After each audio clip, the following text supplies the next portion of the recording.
I'm Rob. And I'm Louie. And this is the Front Defense Review by Barefoot Gaming in VR.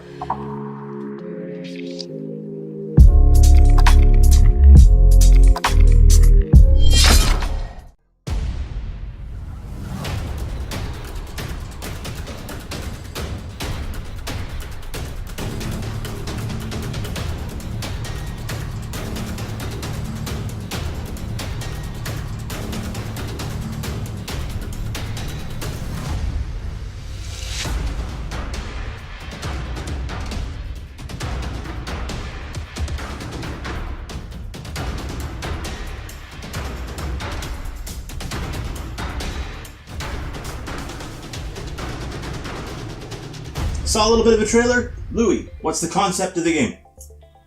World War II, and you're behind your bunker. It's a couple sandbags with your weapons surrounding you, and you're on the defensive right away. So I'm going to define this game as a wave shooter.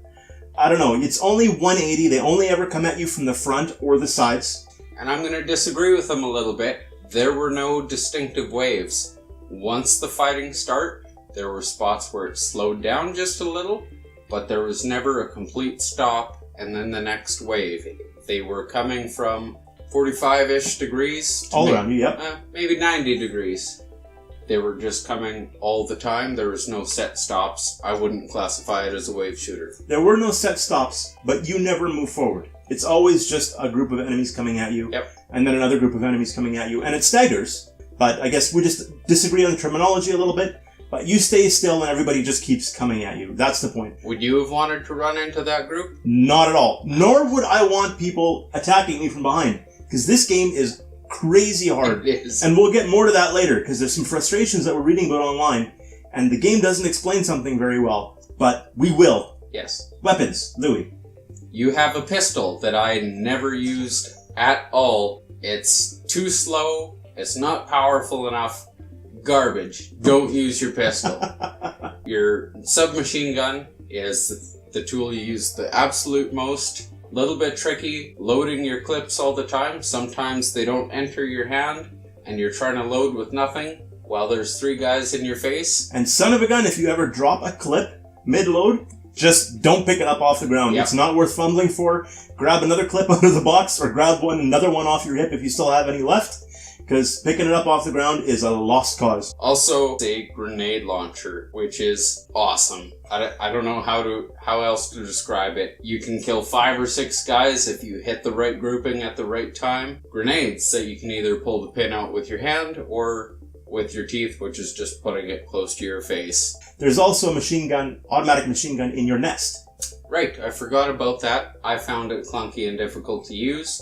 But when there's 20 guys right up in front of you, it's gonna save your life.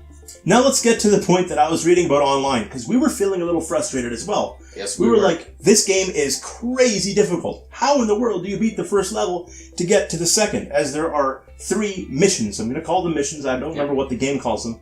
But there's 3 kind of missions, and all it is it changes your environment around you. How they attack, where they come from, that sort of thing. But we kept playing and we kept playing, and I almost need to preface this. I've been playing video games since I was 4. There's very few games I can't beat. I was starting to get mad at this one.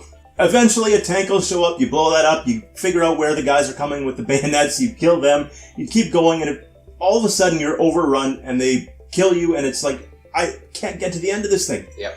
Now when we'd reached the point of near exhaustion, where we're like, this is just, we can't do it. It just can't be done. We backed out and realized that it doesn't beat like a regular game. That's correct. It takes your score and it accumulates it. And once you reach a certain score, the second mission unlocks.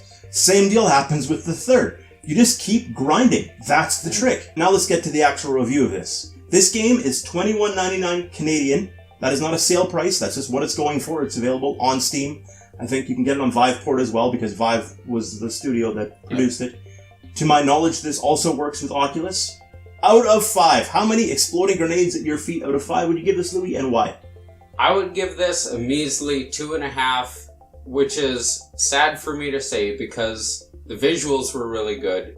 The exploding things were awesome, and there was a lot of really fun aspects of this game, but there was the grinding, and it just... We played it a lot of times, and it took an awful lot to get past the first level. I can't give it more than 2.5. And I'd give it a 2 out of 5, and it pains me to do that. Because this is a game that had money thrown at it, you can tell. It looks really nice, the sounds are fantastic, the feeling of having them shoot at you and shooting your helmet off, making you exposed. You have to pick your helmet up off the ground and put it... You don't have to, but you're more likely to die if you leave your helmet. Yes, you die very quickly without your helmet. But it kind of feels drawn out. It feels like there's a lot of stuff happening, but not enough interesting stuff happening. Yeah. I just didn't find it to be a fun game that I could keep going back to. And I know you could, because you can beat your last score on the last one, right? Once you've unlocked all 3 missions, you can make it a score-based thing, and you can call up your friends and say, "Ha, beat that." It's just, that's not fun for me.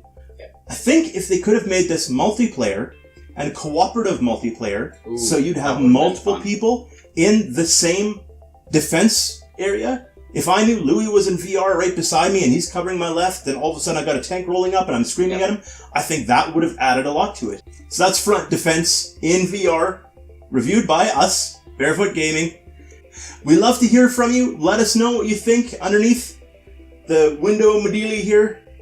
Check out our other videos. We keep pushing these out. We try to do at least one a week, sometimes more, but it's kind of varied. So if you subscribe, you'll be more likely to find out when we've posted them. That's right. And feel free to leave comments. We love listening to them. Rob, I haven't seen a comment that Rob hasn't responded to personally yet. I've even meant to create a couple little accounts and just have some fun with them. So throw comments his way, even if they're random, they have nothing to do with the game. I just like seeing his responses.